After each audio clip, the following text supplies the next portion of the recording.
G'day everyone and welcome back to the next podcast episode for Voice of a Veteran. I am Heston Russell.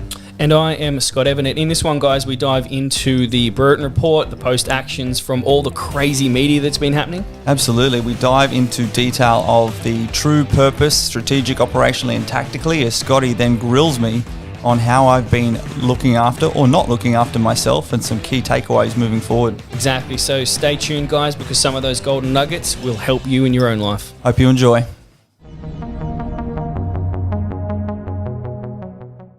All right, mate. Welcome back, Scotty. Thank you very much. Lots has been going on. Lots, indeed. Lots, my friend. So for those who haven't been tuning into the media, which shouldn't be too many, or may not have been up to speed with the topics that's been going on that we're going to touch on today, right? It's been insanely interesting time for the veteran community in the past 4 weeks, my friend. Yeah, it certainly has, mate. The old Brereton report.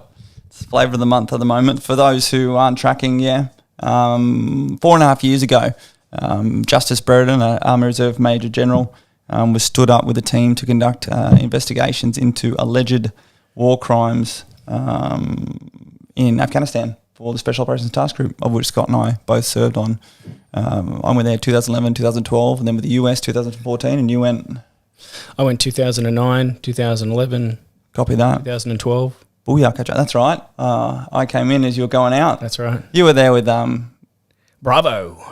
Yep, that's it. Spartans. I was there with Absolutely. Alpha, the Vikings. That's it. And then that report got dropped. It feels like it's months it's ago. been insane. So it's like you said, 4 years, the Brereton report, but the last 4 weeks is what we're speaking about. It's just crazy. So as soon as it dropped, and then it had, the response from the media, kick things off, and then a response from the government, and then yourself, bit of a triple-headed beast going on. Tell us. It's been a lot, yeah. Well, first things first, we heard the Prime Minister come out and warn everyone about these brutal truths and get everyone ready. And, it was very dark, doom and gloom. And then the Chief of Defence Force came out and just wham, bam, thank you, ma'am. Everything from everyone, all over 3,000 members who deployed from 2007 to 2013 would lose their unit citations, which, as we know, includes 20 of our fallen mates, through to disbanding 2 squadron, and through to just the whole thing that is going from an inquiry now to investigation. It seems that no matter who you are, right, you haven't been affected by this. Yeah, well,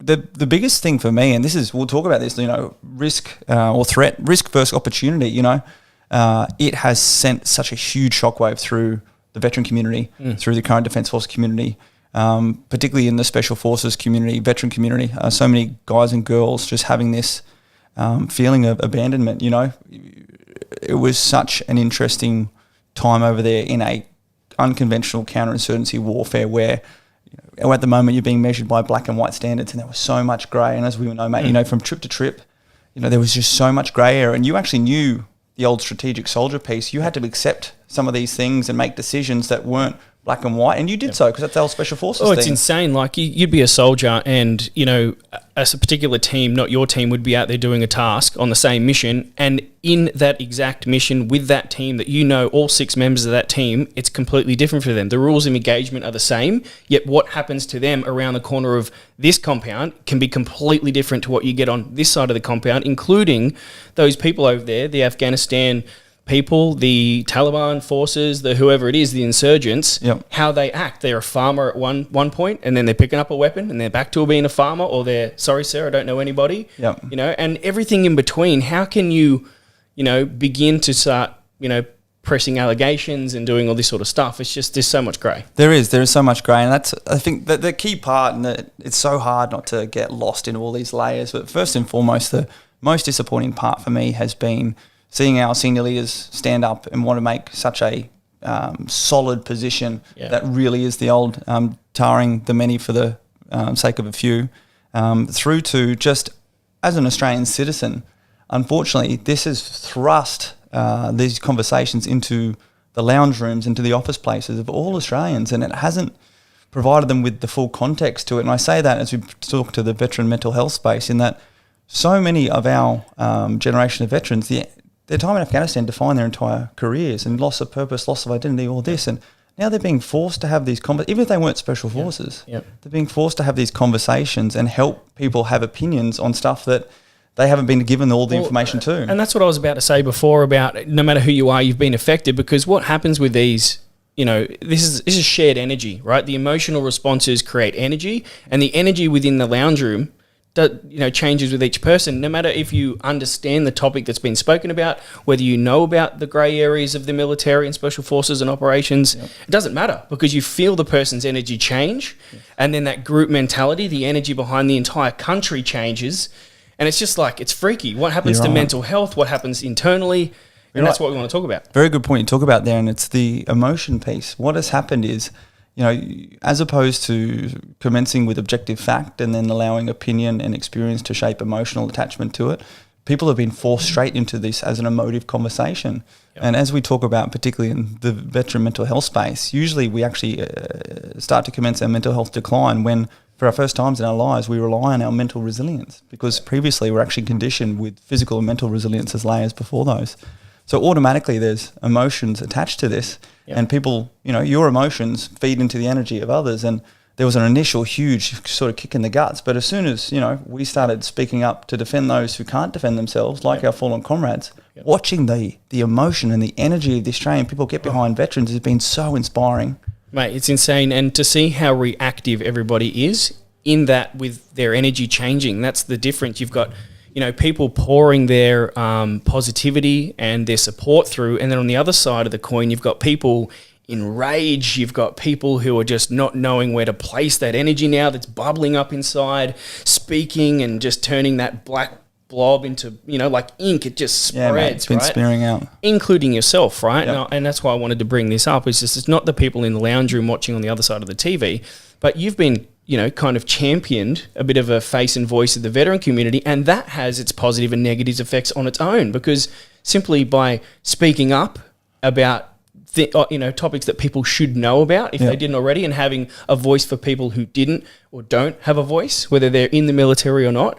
And then you've had to deal with these things yourself emotionally, and your mental health taking a hit. You want to? Yeah, absolutely. So, I mean, for context again, I think 2 weeks before the Brereton report was released, there was an article released by the ABC that spoke of a Marine hearing a pop and accusing November Platoon in 2012 of executing a prisoner. And that's where I just jumped on social media. Right. I reached out to ABC, I reached out to the project, and just sort of said for the first time, I was that platoon commander, which I didn't even appreciate myself. Everyone's like, hey man, like that's huge. Someone's come forward and said, I was like, nah man, I was like, my platoon. They're like, but yeah, there was special forces and this. I was like, okay, cool. When you're in the heat of the moment, you're just doing what needs to be right. And to their credit, the project, Peter Van O, reached out to me and we did a one-on-one. And then 2 weeks later, the Brereton report dropped. And next thing, I'm being asked for my opinion, just because I've already had a profile speaking to this. And mate, it has been full on. Exactly. So something you were directly involved with, right? Some irresponsible or, allegations coming forth, information being out there, media twisting it, etc. Got your attention because you're directly involved with it. You have a face now, that's recognisable, and the media's doing what the media does, and went, oh, we'll get him back on because it'll be good for ratings, right? And a story. And all of a sudden now you're talking about the latest topic, which was the release of the report. Yeah, absolutely. And I mean, there it goes. It's a beautiful fusion of where we've been at with Voice of a Veteran. Launched that a month before this happened, with the key part to try and focus on that veteran mental health piece. And all of a sudden we've had the biggest public shockwave bomb blast to go through our veteran community, current and those who have made the ultimate sacrifice in their families. And now's the time to step up to the front, to do what we said before, to lead by example. And I'm just so fortunate that, in crisis, you default to your level of training. And as we've spoken about before, I was been fortunate enough to be put through some of the best training like yourself for over a decade of my life. And now it's just been my huge responsibility and to put my words together, put my emotion aside. And I've been privy to, for those who didn't know, so in support, I've been running around helping as much as I can, whether it's been, holding some cameras, helping, disseminate some information. Telling me to breathe. Social media platforms, feeding him, right? Whatever it is, like whatever I can throw support, that's what we do. And I've seen the levels of emotional spikes, the highs and the lows that have come forth from crazy stuff coming out of the woodworks, whether it's being someone overly pouring their heart out in support about this heartfelt story, something that's really saved someone's life, someone's family, to the other end, which is like the media getting a hold of something and saying, nuts hey, about we're it. going to go nuts with this. And you're like, oh, God, we've got to put on the brakes. People don't get to see everything in between. Oh, that's right? it. And what I do love is, back in the military time, we battle space operating systems and information dominance or influence or information operations or propaganda, and just really understanding that, the media is a tool and actually can be a weapon. But the best part for me, mate, as we've spoken about this a lot, is that first and foremost, I'm back on the most authentic purpose I can find, from accusations coming out against my lads through to those that I see are being bullied by these punishments, and that's the greatest part of my career, was the ability to fly around the world and take the fight to what I call bullies. Yep. And, when you see our senior leaders stand up and paint everyone with the same brush, and we have literally, in Voice of a Veteran, we have over 70,000 people who joined this petition to retain the meritorious unit citation, over 30,000 people who've joined our community online, and every day, hundreds, and during those first 2 weeks, thousands of emails, messages, social media, everything, and the outpouring has just been huge. Well, mate, I want to get on here and personally thank you. I do. I want to personally thank you, because I've seen what heat you've copped, and I've seen everything that's come through, including the barrage of support, which is not easy to deal with, because you want to give as much value to these people as possible. You just can't let them go. And the time, and I'm going to get onto a crucial word here in a second called sacrifice, but we'll get to that in a second. It's just, actually, no, let's hit that right now. Sacrifice, right? And for those who don't know, more specifically, your self-sacrifice over this period. This isn't about putting you in the light. I just wanted to shed some light on that, that people don't see. No, absolutely. And, service outside of self, authentic purpose, others. This is this whole piece whereby as professional military people, we are indoctrinated and thrive on doing things for others and putting others and the mission and everything before ourselves. And all of a sudden, in a very public way, I've had the mission provided to me, and the purpose provided by all those who have come forward and asked for me to help speak out and support them. It's not all veterans, that's the key point to know, but it's the majority of veterans who are reaching out to me. And these families of the fallen, who immediately contacted me. And it is so empowering and amazing to feel that purpose and to feel that responsibility. Like, I struggled leaving defence when I wasn't responsible for anyone but myself. I am my best when I'm responsible for others. And it's not entitled, it's responsible for others. And all of a sudden I'm back in it. But it went through such a hyper thing, from like getting 3 o'clock phone calls, can you be on the TV at 5 a.m. through to, and just the conversations are emotive. And some of the media is sitting there, their purpose is not information. Their purpose is to slip you up and get a grab that they can then put over the headlines and try and show the Australian public, see, this is that emotive response that potentially made them commit war crimes overseas. And all these things are going through my head, through to the way in which you're presenting yourself. I don't want to be seen as an arrogant SF guy. I want to be seen as an Australian guy who sort of did his duty. And I want people to join our Defence Force. I want people to embrace our Defence Force. And that was my key worry, is that people lost their trust. But you know what? The response from the Australian public, however, has been so powerful. And that was something, it's been great, isn't it? I underestimated that. The optic is on our veterans, and Australians love our veterans, and they just want the opportunity to support them more. Absolutely. And it's like something positive, because everything has a positive in my view. Like, I'm a positive person. I don't like to look back very often unless it's for a positive reason. I can draw out some mistakes that I've made to make them better, enhance myself, do something. So I'm not one to look too back. But the positive side of it is it has given the veteran community and wider audience that one point to focus on, which has rallied the troops collectively together. We've come forward with something. And now our job, our duty to try and maintain this community that's been built, right, and offer services and support and value to a place where they can help themselves or help someone that they know, especially if it's a veteran or a veteran family that they know within the community that they can help out, right? So it's been a bloody busy time. Yeah, absolutely, mate. We went into this thing trying to break down this narrative where people think veterans are wounded or injured or ticking PTSD time bombs, through to just that lack of understanding of what we did in Afghanistan, period, which was just, unfortunately, it's all coming to the surface. So you've seen it, and Scotty's helped me really compose myself and talk, and like he said, even feed me breakfast. And that article in the newspaper was written on his kitchen bench after a Scotty omelette pizza.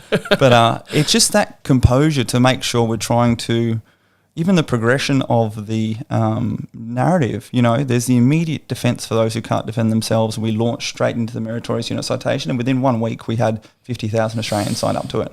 Yep. So it's fantastic to feel like, hey, you know, an authentic voice carries its own authority. An authentic purpose will push you through, and that's been so inspiring. But then as it's gone on, and, you know, then the media, some of the elements of the media have been super supportive. Others have been looking for those little hiccups and starting to pry into my personal life and all that sort of stuff. I also see something else within the community and the wider audience of Australia that's always, you know, applaudable, which is leadership and quality leadership, and leadership on a level that isn't seen all the time, because political leadership is completely different to what you see in the military. Yep. You know, I'm talking about team leaders, platoon leaders, and that sort of leadership. Yep. I see it differently to what I see in politics, right? And I'm sure most people do. So when a dose of quality leadership in that form comes to the forefront, people soak it up, man, because it's something that's so valuable in everyone's life that they can just hear what you're saying and really tune in and listen. I think that's what's been, you know, keeping the audience so captive as well. Yeah. The benefit that I have is, you know, being an army officer, a professional military officer, a special forces officer, you know, I went through all the different stages of actual professional training. And then, you know, being in a unit like 2 Commando where, you know, if the guys called you sir, it meant that you'd probably done something wrong or they didn't like you. If they called you boss, they liked you, you know. And, you know, a lot of people will look at this culture like whatever. It was actually being measured on your performance each and every single day. And we talk about this daily renewable contract, and it actually kept you accountable to yourself and to them.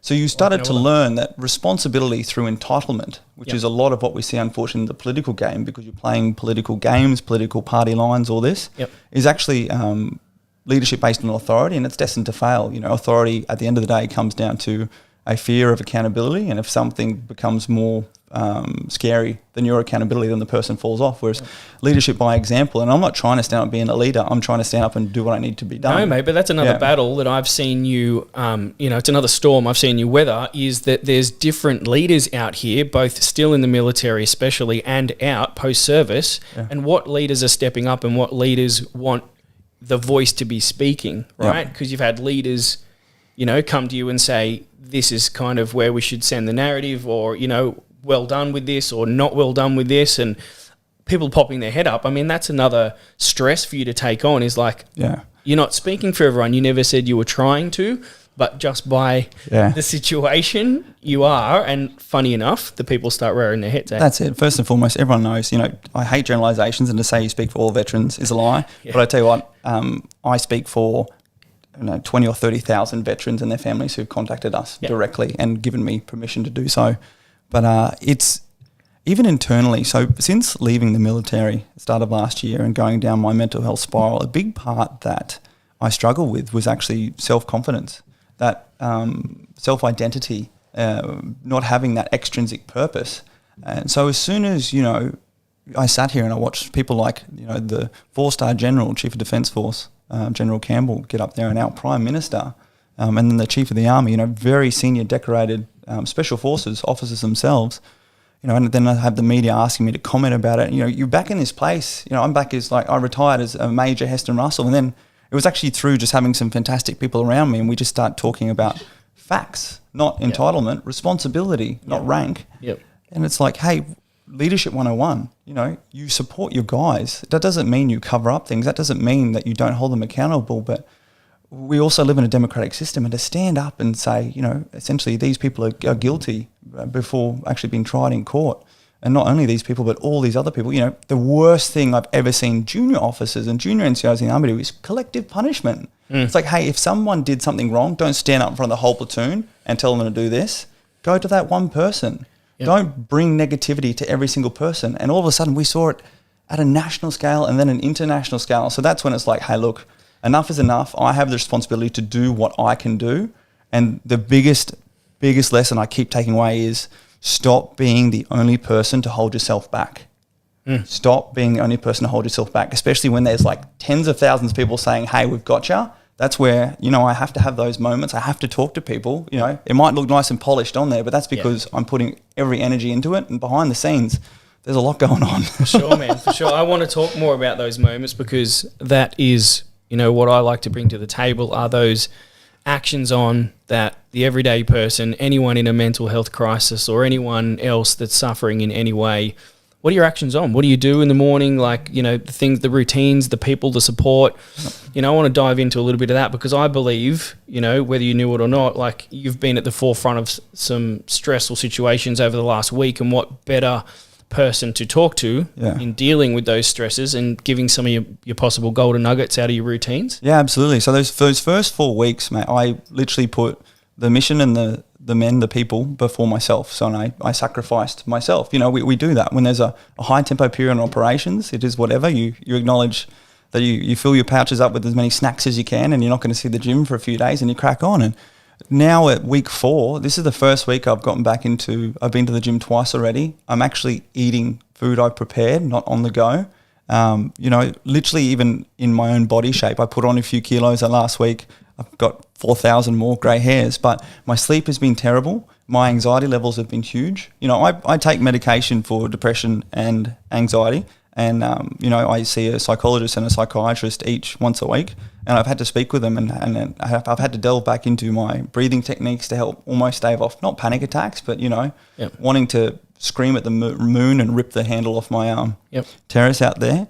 And just taking that self-care time. And what I've failed at is being proactive in my self-care. I've been reactive, and I've only attended to it when I was at sort of breaking point. Yep. So I'm hearing multiple transitions here because your number one transition has been from military to civilian, right? And then you talk about finding purpose and identity, and that's what we talk about with the transition. That's one of the biggest threats, right, to everybody, is finding again the purpose, finding again your identity, and then transitioning into a new role, a new script for yourself, right? Yeah. So I know for a fact that when you transition from anything, especially if it's been a very active something, you get depressed after it, right? I'm talking about, you can talk to actors, for example, who have been on set for a set period of time.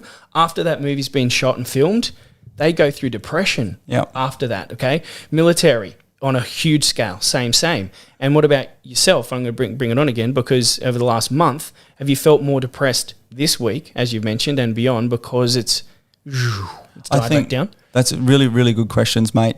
Stepping even back to the purpose piece. Actually, no, I'll answer that question first, otherwise I'll lose myself.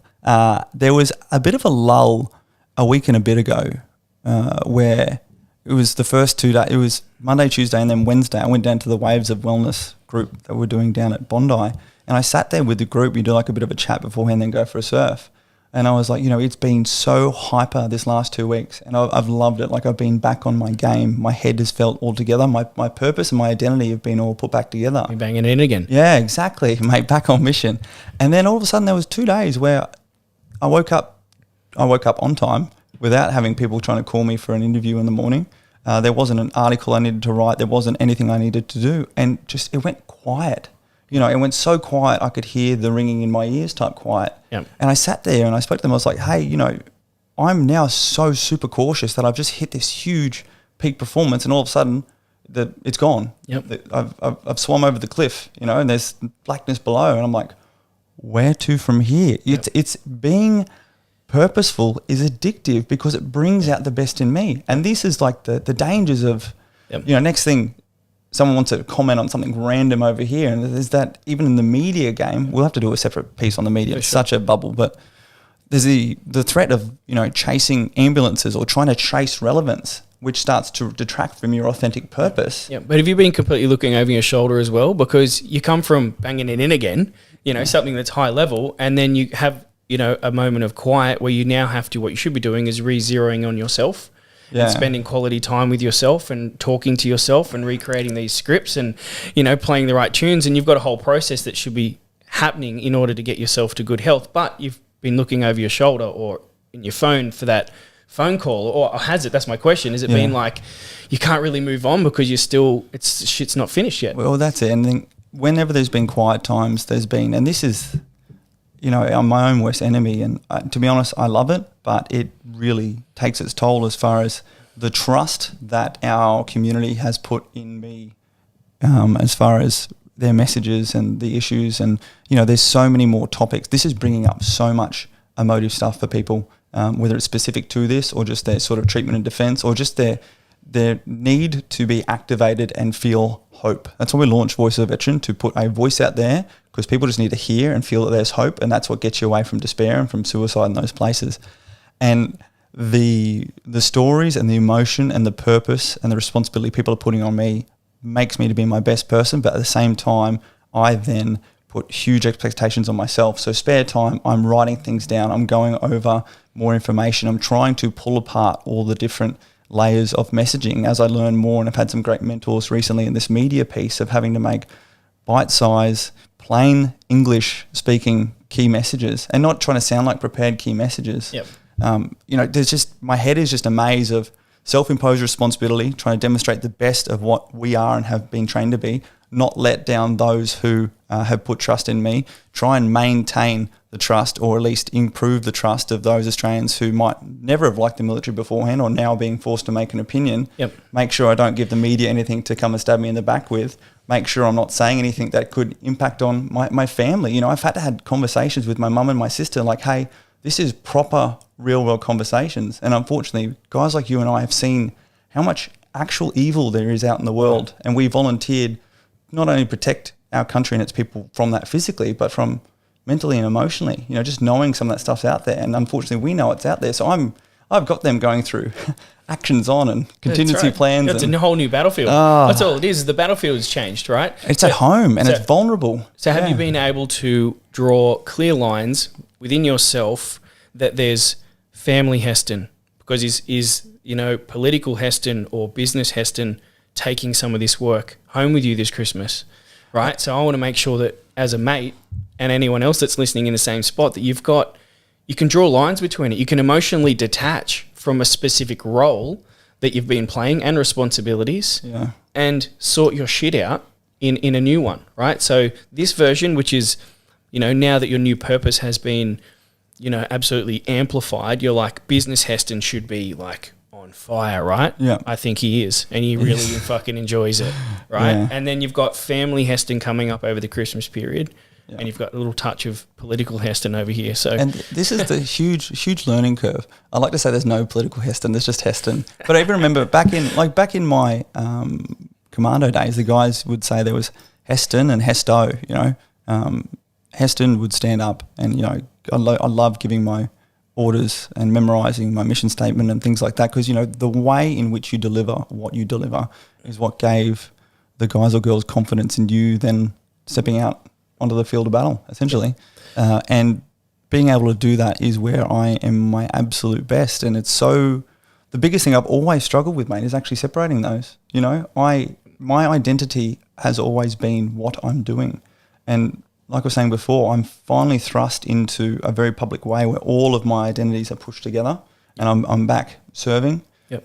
And furthermore, that identity, like my deployment to 2012 was the highlight of my life, because I got to work with and lead, have the responsibility for, a platoon of the best people I've ever seen in my life, because they risked their lives every day and didn't fear for risking their lives. They feared for failing their mission. They feared for letting down the people next to them.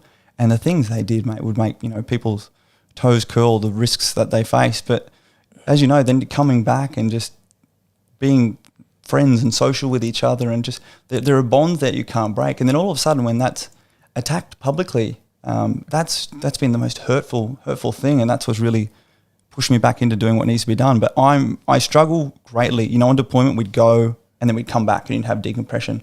I struggle so greatly with separating business from personal. Yep. And to be honest, at the moment, I really appreciate it that I'm actually not emotionally mature yet or stable yet to actually be able to do that. So that's where I have actually had to reach out and ask others, and to get them to keep track on me, and to hold me accountable, because I'm not good at doing that, and I will just lose myself in a hole.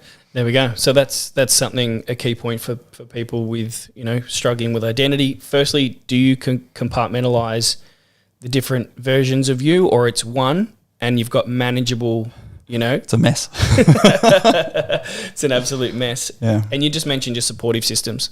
So you've got someone keeping you accountable, or multiple people for multiple roles. Yeah. I think even the key thing that also weighs on my head at the moment is I finally feel like at least 80% of my brain and heart is all back together. And you're not on purpose, be that productivity, be that the level of competence that I'm pretty happy with what I'm doing at the moment. And there's also this fear in the back of my head that if I don't maximize it now by using my spare time to write down things, that it's going to pass. Because, I've, even over the last year in my mental health spiral, I've suffered from short-term memory loss, which is a build-up of stress and things like this. And I literally have these periods where I'm afraid that I'm going to lose. Dude, this. I was shitting myself thinking about doing podcasts. Do you know why? Because the short-term memory loss kills your vocabulary. That's the perfect word to stutter over. Didn't that work out well? Right? So same thing. It's just like, I know the level of intelligence I have, but getting that out sometimes, the brain isn't functioning properly. The firing and wiring that my brain currently has used to have more. Yeah.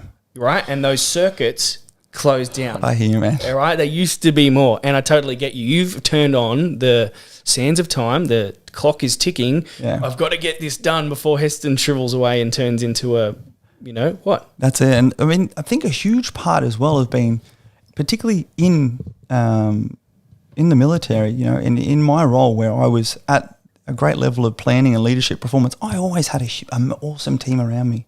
From my platoon sergeant to my senior team commanders to, CSM, other platoon commanders, and then also like your specialists, your SIG, your medic, and just those people who also invested in you personally. Like, from my SIG Scotty to like getting me breakfast through to, Doug checking me on things and, Griffo just being hilarious, scaring the crap out of me. Not having that team here and now. And then even, we'll speak about this and we've spoken about this before, I was literally drowning in success at the same time where I also had to be so careful with who I was keeping around me. And, there were some key specializations, particularly in the digital space and some of the other capabilities we need, who, some very high-performing people and capabilities immediately reached out to me and like, hey, we can take this off your plate. We can help you with this. And I started to surround myself with people who were good at what they do but weren't necessarily the right people for me. Yep. And that's nothing against those people. Yep. I actually had to, and I spoke to you about this last week, I had to go back to Selection Principles 101 and keep the people around me who were the right people. Yeah. Not because of what they could do. Absolutely. Completely different. Not completely, I can't say completely, but different to the military, different from your team. Yes. Because your team all have specialties within your team, and and that person knows that that's their role, and that role isn't changing. No. There's a level of confidence within that role. Out here, very different. Well, it's because remember in the commando team, we select people on their character attributes and their trainability. Then we train them to be those specialties. That's right. So I, in my starvation for time and wanting to maximize the number of opportunities and literally just trying to take some time away and give it to some people to take it off my plate, surrounded by like 3, 4, 5 different people. And I found myself investing more emotion into those and managing those people because unfortunately a lot of their purpose was not authentic. Their purpose was trying to utilize what I and we were doing for their own gain. Well, that's my point, is that you get these coachable, trainable people, and then you give them the qualifications, where here you're looking for the qualifications that you need to support, right, the assets that necessary, and then you have to train the person, in people skills, because otherwise the team doesn't work. And that's what's really, really hard, is that you don't have the left and right of arc keeping them accountable to staying there. If they want to move a little bit more right or a little bit more left or a little bit forward or stop altogether, they can do that. So you've got to, as we've found out here on this particular battlefield and in business, is that you have to find the people who are willing to stick around and support and for the right attributes of them and help them get qualified. If not, try and find someone with both. Absolutely. Surround yourself with the right people. And this comes down to, we have to do a session one day on culture, personal ethos, values, just alignment in mind, body and spirit. And I have to give a huge shout out to Scotty here and Sam Assa behind the scenes, as far as helping to provide me with a buffer and support for 70 to 80% of the shrapnel that's been coming away, let alone the direct attacks, and helping to sift through what has been a hugely rewarding and responsible influx of information, emotion, and even through to, just being there to listen to me when I'm going 100 miles. Is that all? 100? 100 miles an hour. Yeah, up it a bit, buddy. Dear. Through to sitting there with me as we're being grilled on international media in interviews that we didn't know were coming. Yeah, that's right. But haven't you heard, mate? I'm good at catching shrapnel. Oh, yeah. Got a bit of that going on. Scotty's still got a bit of shrapnel in his face from his time back in Afghan. That's why he still maintains his beard. And that's another story to come. But I know what is needed. Like, I've felt it on the worst end of the scale of like supporting assets, like people being able to lift some of that weight, you know, to give you that space to breathe and the opportunity to get your foot off the gas and have a think and come up with some better decisions, especially in a leadership role. It's what you need. And haven't always found the right people to do that for myself. I don't ask for help very often. Absolutely. Funny enough, I'm training a lot, but not asking for help. Same. And you feel guilty. Like even with you, mate, you know, we had such huge plans to crack on with this podcast and other voice of veteran stuff. Key resources we wanted to get out to those who were suffering from this loss of identity, loss of community, loss of value. And then all of a sudden, you know, I have you like making me breakfast while I'm preparing for an interview and stuff. And I feel like I'm sort of degrading you. I feel like, and then you're like, hey, shut up. I love this. Like, let me help you. Love it. We share the same love language, right? We know this now. Acts of service. 90% of military people do. Yeah. And what's funny is that, you know, guys, some of the heat that I've taken in the past on being on social media and kind of leading the way in that respect, because not many guys before me, I don't know if any, put themselves on social media. Just Commando Steve. That's about it, probably. No, yeah, right. Yeah. Especially with no shirt on, you know the shit's going to fly, right? Yeah. But I've forgotten. No, you're good. It's as far as like I was saying, not feeling bad about allowing you to help me, and you know that's what I was going to say. Is that we don't actually like receiving help. Like we don't actually like receiving the honors. We like helping people. It's acts of service and then appreciation of those acts of service. Absolutely. Now this sounds kind of familiar to what we've been talking about, the issue with the mental health and suicide rate in the veteran community about not wanting to ask for help. Oh, yeah. And we've just really been perpetuating the same thing in actions where it is potentially, you know, and had impact on my mental and emotional health. And it's come back to me not being able to ask for help. Absolutely. But you've realised that in order for you to down the speed, in order for you to lift the weight off, you need help. Absolutely. You can't do shit without help. And that's where I think the key takeaway for me is during those down times, when you definitely don't actually need help or particularly think you don't need help, it's very important to establish having the right people around you who can actually, and also being vulnerable enough to allow them into everything that's going on in your life. So as when things do pick up, when another media spike does pick up, the support network is already there because you're not going to ask for help. We might try and get better and ask for help, but we're trying to undo a decade's worth of indoctrination. So to have those preventative, proactive people in there around you who can be monitoring your personal, emotional, physical battle space. Right. And like when I went to Canberra, mate, making you go to the gym, making you eat something nutritious, making you turn your phone off and go to bloody bed. Yep, absolutely. But the level of support comes with the level of awareness that supporting asset has, right? Because if they have all the awareness and education in that realm, they know when to proactively dig in and say, no, this is what you're doing, go over here, whatever, which is great. And at times go, hey man, how are you? Yeah, you're good? Sweet. And piss off. That's it. Sometimes it's like, don't tell me what to do. Right? But that level of understanding for those who have family members in the military or anyone else, that's extremely hard to get until the person firstly helps them understand and brings awareness to it. Otherwise, they don't know how to offer support. Because offering support is a talent. As well. You have to know. I made a great 2IC because of the person I am. I like to, like you said, acts of service. I like to be hungry. I like to do this for people. So being a 2IC was great for me. Yeah, absolutely. You know what I mean? Like I probably would have made a better 2IC than I would have team leader because I just find that that position there is me. It's so funny. I've always felt the same. I've always felt that I am. We've said this before, I'm not the most creative, but I'm fantastic at grabbing other people's ideas and working with them and making them better, more effective, more efficient. And, you know, I've always been, you know, I retired as a major. I've always had hierarchy above me and my passion and values always come from leading those I've been responsible for. But in this case, you know, there's, as we said, there's not a single person from Defence has reached out to me, not even to say, shut your mouth. And you sort of, there's no one that I'm really reporting up to, but it's even been that mental shift to me is like, hey, you don't need someone overlooking you. You need to surround yourself with people to take advice from, and you need to hold yourself accountable to those you're responsible to and hold yourself accountable to yourself. So it's been huge for me, even coming to that mental realization that you don't need to have that capstone on top, because that's actually so much of the issue we're seeing here at the moment. Yeah. Too many people are playing up into politics and positioning and losing their true purpose and actually devaluing their people. So I now have this newfound confidence in what I'm doing based off, again, what I've already known, that intrinsic purpose, that motivation, that is responsibility down with, through, and as a collective team doing what we're doing. Absolutely. Buddy, just before, you mentioned dragging us to the gym, eating properly, doing whatever. Right, let's talk about mental health, and then we did touch on routine, but we sort of skipped through it. Have you had to focus more on physical training during a mental health crisis? Do you find yourself like wanting to focus on the true, what you thought and is your purpose? Because the purpose got turned up 10 notches, right? You're like, yes, here's my purpose, or I found a purpose here, my responsibility around it. Yep.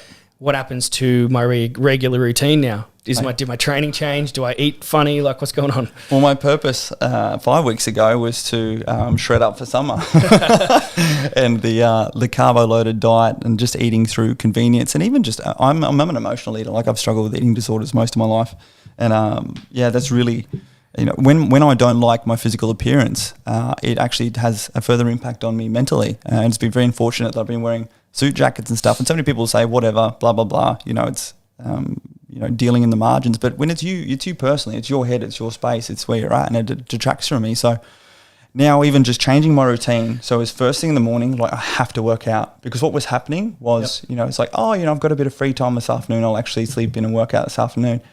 Everything just happens. When you think you have time, you have none, and the schedule has been getting full. So my non-negotiable is get up and go to the gym. It used to be get up and make the bed and go to the gym, but I'm now getting up at around 6 or 7 a.m. and Copper stays asleep in the bed, so I have to come back and make it So let me afterwards. get this right. When you were being selfless, when you were sacrificing self and doing your duty, your mental health and physical health took a hit. Oh, funny. I wonder how many, including a lot of mums out here doing the same thing. It's like when you're pouring your heart out for other people, you take a step back, maybe 5 step backs on your own personal health. Yeah. Right, right. So time to re-zero. You got to re-zero. I guess I've been so privileged, and we're so many others who I can hopefully draw parallels to this. I've had the advantages. I've had words of affirmation pouring in, and that has made it worthwhile. But I'm only talking a short time. We're talking a 4-week burst period. But I tell you what, mate, if it went any longer, we'd be dealing with some issues, and that's where I need to use this time to recalibrate, to conduct a post-activity report and see what I need to do moving forward to implement some more robust strategies and routines. Exactly, and we've got all hopes and desires with our plan to do a lot more, not media, I wouldn't say media, but marketing, right? A lot more activations and marketing and getting ourselves out there a lot more to help more people, right? To offer these services that we have, more right? Cut through to those who need it, not those who just want to click through it. So it's going to happen again, right? Where we're focused on traveling here, doing something else, right? And we need to ensure that we take our routine with us. So you mentioned making the bed, that number one. Yeah, absolutely. I mean, it's just more so getting up and moving. Like, I don't drink coffee. I'm not a morning person. And if I don't move in the morning, that's why I now have to go to the gym. Like, I will be sluggish all throughout the day. First meal's when? Oh, I've been trying to do fasting. For me, my metabolism is so slow. Yep. So for me, it's usually trying to be a midday or a 12 p.m. or 11 a.m. sort of first meal. Yep. And I heard you say that you're, carb hungry. I love carbs. I love snacking. And if I particularly emotionally eat or eat on the go, as we know, for some reason, like most things that are easy to good on the go are carbo loaded, and my body just loves to hold on to carbs. So I've been trying to cut back. What's your energy levels like on carbs versus have you gone down the fats route? Carbs makes me much more sluggish. Yeah. Okay. But in particular, even then, just like portion sizes, mate, I'll binge it because I'm like, right, I haven't eaten. I was not eating until like the evenings, and then just smashing in a huge meal and just being a beast, and just really affecting those energy levels.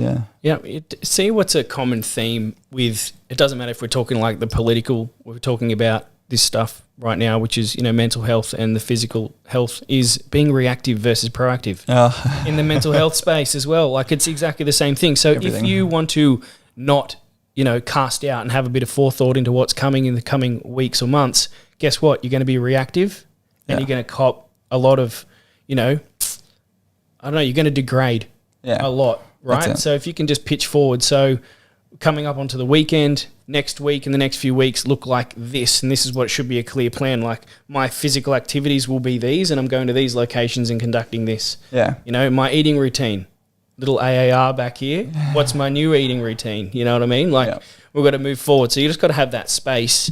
Well, the best thing to have is, you know, in the back of my head, I'm always good at planning forward, and knowing we have sort of Christmas and New Year's coming up, I sort of know, and it's been calculated that I can sort of burn myself out, because then I'm going to head up to Brizzy with Mama Duck, and she's going to, you know, feed me all the good stuff and be able to go to the gym and do all that. But, you know, that's very fortunate just given this time and space, but that's not sustainable, you know, particularly if we hit next year on the ground running. I need to definitely have those pre-established routines in place. I want to see some. I want to see some. No, I'm putting the pressure on you as well as me, because myself. I just thought I need more pressure. Good. Yeah, for sure. But you've got some pretty killer support, right? Yeah, so right. So guys, I've got a busted leg at the moment, busted wing, right? So yeah, we're gonna have a good chat about that on the next one for sure. So I've got just had knee surgery, but what I have been doing is training. Yep. What I haven't been doing is put enough of that on social media. Been running around doing other things and not focusing on myself. Yes. Right. And you'll see that reflected on my social media. It hasn't been up, but I have been training. I've been non-stop training, even with a busted wing. And I've had a lot of veterans reaching out in the past, and even got a mention on a podcast with guys seeing me train, because people find it hard, and guys in a mental health space find it hard to train as it is. Yep. And I didn't realise that they saw me training even with a busted leg, going, he's still training, what are you doing? And I never even thought of it from that angle. But that's what I wanted to put a little bit of pressure on you, is just like, now we've got some space to train. Yeah. Let's try. And even that, mate, there's so much to talk about even on the social media side of the house. You know, I've sort of felt myself with all these eyes now looking on me, and I used to enjoy being a bit more cheeky and playful on my social media, and, you know, even just posting it, or just taking a bit of a post-gym session, and I've actually found myself not being authentic with my social media, because I've found myself almost sort of playing that politics. And then all of a sudden, you know, post something about doing box breathing or doing workouts, people are like, oh, it's great to see, you know, the actual, you know, real human side of you as well. And I was like, Correct. And again, it's this energy you're putting into trying to be inauthentic. Yep. Just stick to your guns. No, you know, not everyone's going to agree with it. Haters going to hate. Yep. And that's great. They can do that. For those who need it, they're going to hear it. And that's where the impact is. And that's what, you know, if anything, takeaways the last 4 weeks, you know, authentic purpose, stick to it, be true to yourself, and those who need it will take it. Well, those who don't will come out and attack, but let them do that. See, I think I'm pretty good at recognising what makes people excited and brings their best self to the party and their energy and stuff. And I've seen that in you, and that's why I wanted to publicly put the pressure on and be like, not in that way, but just in like getting back to your own routine and sharing that. Because for me, that's super helpful and super motivating and whatever. The issue for me is actually my time at the gym is so critical to everything, physical, mental and emotional health. The time just being able to put your earpods in and just tune out and go through, you know, a physical activity. But the issue for me is that's actually when my creativity hits. You know, you and Sam will get messages from me at the gym. When I'm there working out, it's probably some of the only time that I've been able to, through physical exertion, move a lot of the cloud and clutter from my mind away. And next thing, I'm into my phone writing notes. Do you know why that is? No. So in that moment, you're able to combine a couple of things, which is in a heightened emotional state, right? And clarity on, like, in that particular moment anyway, clarity on your purpose with a heightened emotion is a very good creative platform. You're right. Right, so in that moment, you're creating in helping your own health. Yeah. In the gym, you're not thinking about anything else. That's the most important part. Yeah, that's it. Right? Creating and then some what space. starts to happen is more creative powers and energy towards what you're already doing, which is improving your own health. Yeah, got it. Improving your own position. You're no longer in survival mode. Yeah, true. I'm in proactive mode. Exactly. Yeah, no, I mean, it's been so interesting for me. But even then, there's been that battle of, hey, no, you're working out. Yeah. Relax. So anyway, still trying to find that balance. That's when you need an oppo. Yeah, right. I do. I need a good gym buddy. That was almost a slip of the word there. Yeah, good to go. And even, you know, when we went down to Canberra, you know, Scotty made me go to the gym and, you know, actually working out hard. You know, when you're stressed out, and I find myself, you shallow breathe, you know. Back to rule number 1, when the guys passed the selection course, we sat them down and did a lesson. I'll have to get Gemma on one of these podcasts talking about stress recognition and regulation. And breathing is so huge. The yogis have got it down pat. And I sit there and I just keep shallow breathing. And you literally feel that the tension, the cortisol, everything building up in you. And when you go and exercise hard and breathe and sweat, you're forcing your lungs and you're actually breathing deep and heavy. There's all these physiological impacts of just actually exercising that have an impact on your emotional and mental state. And every single person, I know we're beating the same drum, but I just need to keep practicing what I preach and focus on, if there's one thing you try and do at least every day, it's go out there and exercise. Yeah, absolutely. I think when you are in a poor mental state, you believe yourself to be weak. And it starts from the inside out. You think you're dropping the ball on a few things, you feel weak, right? And then you go to the gym, and that's what a buddy, an oppo needs to do, is to force on that hard session. And don't start it immediately. Don't be like, okay, whatever, and crack straight into it. But those few extra forced reps that started to happen, throw in that extra round, throw in that extra activity. Now it's not a superset, it's a giant set. But by the end of it, you're like, that was hard and exactly what I needed, because you need a strong mind to actually get through that. And your ability to reattach with some confidence around your strong mentality. I've still got it. I went through the hard session. It was great. Where's my next one? You're leaving on a positive foot, not a negative one. You're right. And the biggest thing that I've learned is that, particularly when it comes to my self-support, my self-survival, my proactive self-care, I need others to help me be accountable. That session with you at the gym, actually working out with someone, you push yourself so much harder. And it's actually okay for me to appreciate that I actually need that help and support, and to tell people that as well. And it's not like, I need help and support in my life. Even just break down those areas that you really do need it. It's like, hey, look, that's why people have a gym buddy. Have someone who helps them with their diet. Have someone who, helps them with their meditation or their, mindfulness or whatever you need to do. Just identify those people while you have the downtime, even over this Christmas, New Year break. Identify those who provide you with that personal value and complement you physically, mentally, and emotionally, and put them in your recall list. When you have any issues that spark up, keep them informed. Do you know it goes both ways? I've always said this. So I might be the person that's putting the session on that particular person this time, but reverse it. When you learn something is when you start to coach it. When you start to train other people in it is when you really, really learn it. And it works the same way with, this session that we're talking about, or putting someone through a hard session, is if you're on the receiving end or the giving end, they're different, but they're both just as good. I'm saying we both got a good session in it, but me giving the energy is so good for me and so good for you, and vice versa. Absolutely. And, with we talk about veterans helping veterans, either way, how therapeutic and cathartic it is actually helping someone. I keep talking to government systems and bodies and everything else about this proactive mental health solutions that we need, and simple fact that activating veterans to reach out and support other veterans, activating friends to reach out and support friends, it's actually good for both, because in the conduct of providing that support, you're actually investing and feeling value in yourself. And to your point, while I say 2012, my deployment in Afghanistan was the very highlight of my career, being responsible for people, one of the very, very close seconds was actually that last year and a bit running the selection course, and particularly the ability to especially select, but then also especially train. I'd have the future officers who passed selection course, then on the reinforcement, and teaching them what I knew from my combat experience on how to be the best tactical leaders, but also how to be the best leaders and leadership to the men and those responsible for, being able to impart that knowledge and information was just, you could do that all day. It was also much easier physically, but as far as the mental and emotional value, it's so huge. So just making sure you appreciate and cover off on those different areas. Yeah. Absolutely. I think that was, a key part to my transition is I went straight into the fitness and health space, but I went straight into coaching.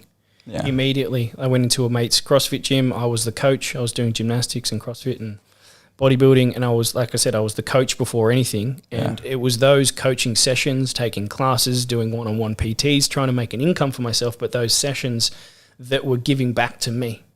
Because you couldn't sit there and be like, wow, poor me, or have any of this, victim mentality going on when you're 24/7 passing on positivity and trying to build someone. It also gives you that purpose outside of self again.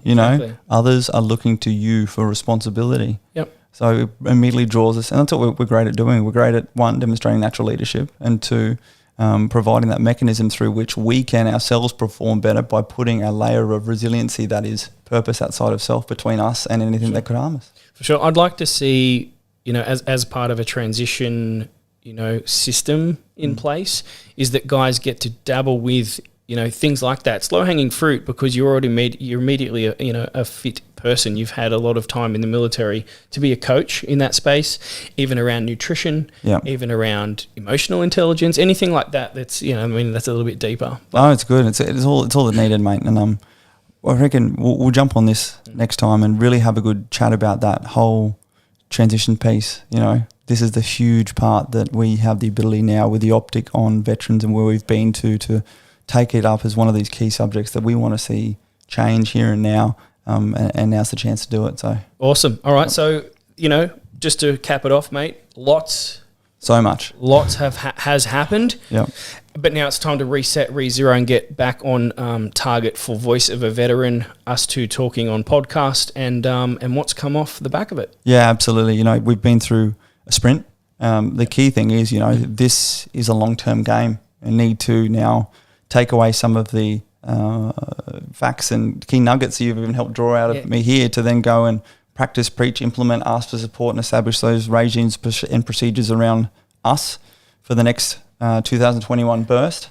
And at the same time, really start to work with our community to help them be able to do the same. For sure. And that's going to come through feedback, guys. So give us the feedback, key topics that you've heard today you want us to expand or unbox a little bit more. That's what we need to know. We've got our own schedule ahead, and it's an exciting one. So absolutely. And I think whatever this is on, comment, get in contact with us if you have any ideas or any small topics you pulled out of these you want us to elaborate on further. Scotty and I don't have a premeditated schedule here. We're all about actually providing value as opposed to providing entertainment. Roger that. Cool. Well, I'll see you on the next one. See you next time.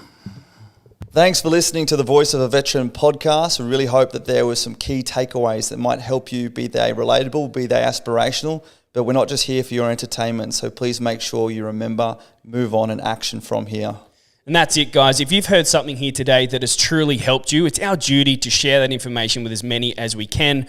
Support is about being proactive, and that's taking action to better our own lives as well as the lives as many mates as we can. We love your support getting these messages out, so please subscribe. Go to our YouTube, Facebook, Instagram, LinkedIn, Voice of a Veteran. Catch you next time. See ya.